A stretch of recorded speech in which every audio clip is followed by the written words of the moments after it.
दोस्तों नमस्कार। चुनाव संपन्न हो गया है और कल रिजल्ट आने वाला है। अब पूरे देश के मीडिया पर नज़र डालें तो हर जगह चुनाव की ही चर्चा है। हर पार्टियां अपने आप को जीत का दावा कर रहा है और सरकार बनाने का भी दावा कर रहा है। क्योंकि जितने भी मीडिया हैं वो किसी न किसी पार्टी के समर्थक हैं। निष्पक्ष मीडिया बहुत कमी है, तो निश्चित है कि वो अपने पार्टी के समर्थन में ही हवा बहाएंगे लास्ट तक। लेकिन अंतिम रिजल्ट तो कल शाम को ही होगा।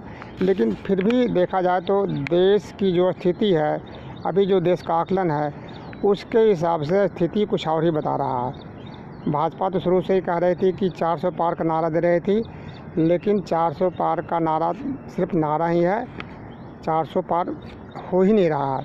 400 क्या, किसी तरह से भाजपा की सरकार बनने लायक बहुमत आ रहा है। 300 से नीचे ही आ रहा है, ऊपर नहीं जा रहा है भाजपा एनडीए की सरकार की एनडीए की। क्यों कि आप पूरे देश की स्थिति पर नज़र डालें तो स्थिति कुछ और ही बता रहा है। आप देखिए राजस्थान में भाजपा को नुकसान हो रहा है, हरियाणा में भी भाजपा को नुकसान हो रहा है, दिल्ली में भी नुकसान हो रहा है, उत्तर प्रदेश में पिछले बार 79 सीटें आया था, तो क्या आपको लगता है कि इस बार फिर भी 79 सीटें आ जाएगा? इस बार 70 सीटें आ जाए तो समझिए कि बहुत है।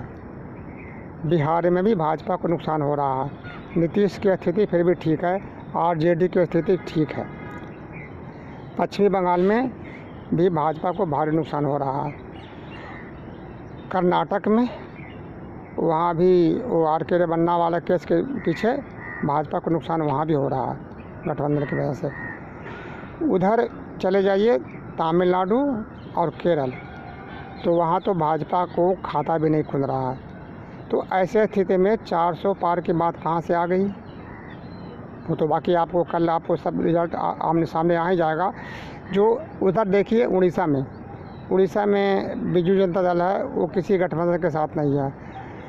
आंध्र प्रदेश में वाईएसआर हैं, वो भी गठबंधन में शामिल नहीं है।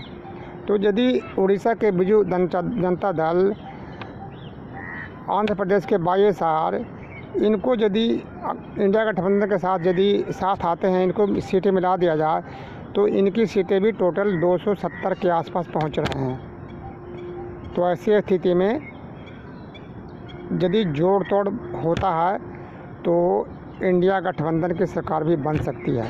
वैसे भाजपा तो बहुमत के करीब है ही है, बहुमत तो उसको आ ही रहा है, लेकिन यदि जोड़ तोड़ संभव हुआ तो इंडिया गठबंधन भी पीछे नहीं है। अब सारे के सारे निर्भर करता है बिहार के नीतीश कुमार के ऊपर में, कि नीतीश कुमार का जैसे पहले भी इनका जो आचरण रहा है, इनको नाम भी दे दिया गया है पलटू राम।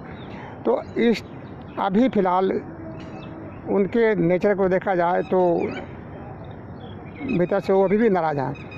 जब बनारस में प्रधानमंत्री का नामांकन हो रहा था तो वहाँ नहीं गए थे।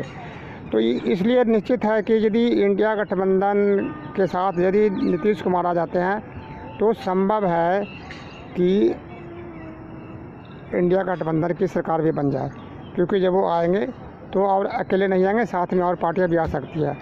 इसलिए इंडिया गठबंधन को भी आपको हल्के में नहीं लेना चाहिए, सरकार इसकी भी बन सकती है। बाकी फाइनल रिजल्ट तो कल ही आएगा, ऐसा एक अनुमान है, रिजल्ट कल आ जाएगा। दोस्तों यदि वीडियो आपको अच्छा लगे तो आगे बढ़ाइए और इस पर लाइक करिए, सब्सक्राइब करिए।